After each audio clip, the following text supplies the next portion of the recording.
Welcome to omega India TV news. Komaram Bheem Asifabad జిల్లా కాగజ్ నగర్ పట్టణంలోని railway station ముందు సిఐటియు ఆల్ ఇండియా కమిటీ పిలుపు ప్రజా సంఘాల మేరకు ధర్నా నిర్వహించారు. ఇందులో భాగంగా సిఐటియు జిల్లా కార్యదర్శి ముంజం శ్రీనివాస్ మరియు వ్యవసాయ కార్మిక సంఘం జిల్లా కన్వీనర్ ముంజం ఆనంద్ మాట్లాడుతూ ప్రైవేటీకరణ ఆపాలని, ఎక్స్ప్రెస్ రైల్లో జనరల్ బోగీలను పెంచాలని, ప్రయాణికులకు భద్రత కల్పించాలని, ఖాళీ పోస్టులను భర్తీ చేయాలని డిమాండ్ చేశారు. ఈ కార్యక్రమంలో సిఐటియు జిల్లా నాయకులు అలవల చంద్రయ్య, సిఐటియు జిల్లా సహాయ కార్యదర్శి ఈ శంకర్, ఈ సంజీవ్ తదితరులు పాల్గొన్నారు.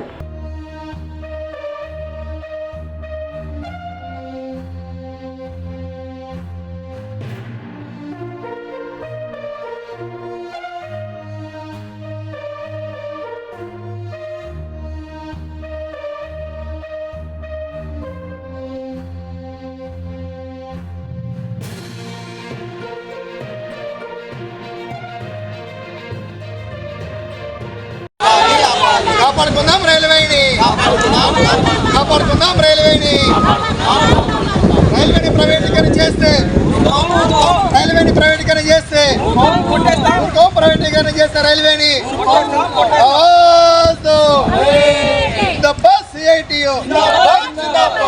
సిఐటియు ప్రియ సంఘాల ఐక్యత, ప్రియ సంఘాల ఐక్యత.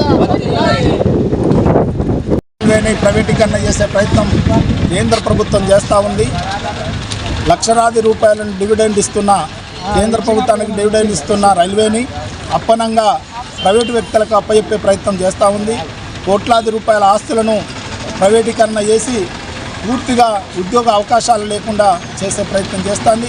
అనేక రైల్లో సౌకర్యాలు లేవు. ప్యాసింజర్ రైళ్లను రద్దు చేశారు. ప్యాసింజర్ రైళ్లను పునరుద్ధరించాలి. అనేక స్టేషన్లలో కనీస సౌకర్యాలు లేవు. ఆ కనీస సౌకర్యాలను పొందుపరచాల్సిన బాధ్యత కేంద్ర ప్రభుత్వం మీద ఉంది. ఆ ఉద్యోగాలను ప్రైవేటీకరణ చేస్తే ఉన్న ఉద్యోగాలు కూడా భద్రత లేని పరిస్థితి ఏర్పడుతుంది. కనుక ప్రైవేటీకరణ ఆపాలి, రైల్వే ఆస్తులను కాపాడాలి, ప్రజలకు మెరుగైన సేవలను అందించాలని చెప్పేసి ఈరోజు భారతదేశ వ్యాప్తంగా సిఐటియు ఆధ్వర్యంలో మేము నిరసన తెలియజేస్తాను. ఇప్పటికైనా కేంద్ర ప్రభుత్వం ఆలోచన చేసి ప్రైవేటీకరణ ఆపకపోతే దేశవ్యాప్తంగా పెద్ద ఎత్తున ఉద్యమం చేస్తామని చెప్పేసి హెచ్చరిక చేస్తూ ఉన్నాం. దేశవ్యాప్తంగా రైల్వే స్టేషన్ల ముందు ప్రజా సంఘాలు సిఐటియు ఆధ్వర్యంలో నిరసన కార్యక్రమం చేస్తున్నాము. రైల్వేని ప్రైవేటీకరణ చేయొద్దని చెప్పేసి పెద్ద ఎత్తున ఉద్యమం చేయబోతున్నాము. భారతదేశం మొత్తంగా రైల్వేల సమావేశంలో ఇప్పటికే ఉద్యోగుల సంఖ్య తగ్గించారు. అదేవిధంగా రైలు ప్రమాదం జరిగే అవకాశాలు ఎక్కువ ఉన్నాయి. ఏదైతే రైల్వేలో సౌకర్యాలు లేవు, అదేవిధంగా ఏదైతే రైల్వేని ప్రైవేటీకరణ చేసినట్లయితే ఏదైతే సాధారణ ప్రజలు ఇలా ప్రయాణం చేసే పరిస్థితులు ఉన్నాయని చెప్పేసి మేము భావిస్తున్నాం. అదేవిధంగా ఏదైతే రైల్వే సమస్య ప్రైవేటీకరణ చేయడం వల్ల ఏదైతే నేరుగా అంత సిద్ధంగా ఉన్నదాన్ని ఇవాళ ప్రైవేట్ వాళ్ళకి అప్పచెప్పడం వల్ల పూర్తిగా నష్టపోయే అవకాశాలు ఉన్నాయి. కాబట్టి ప్రైవేటీకరణ చేయొద్దని చెప్పేసి భావిస్తున్నాం. రైల్వేలో కనీస సౌకర్యాలు లేవు. ఇవాళ స్లీపర్స్ లేరు, అట్లాగే కోచ్ క్లీనర్స్ లేరు, ఓవర్లో హెడ్లో పనిచేసే వాళ్ళు లేరు. ఇవాళ రైల్వే సమావేశంలో సెకండ్ లైన్తో పాటు థర్డ్ లైన్ అయింది. థర్డ్ లైన్ అయిన సమావేశం సందర్భంలో ఇవాళ రైల్లో పనులు పెరుగుతున్నాయి తప్ప ఉద్యోగుల సంఖ్య పెరగట్లేదు.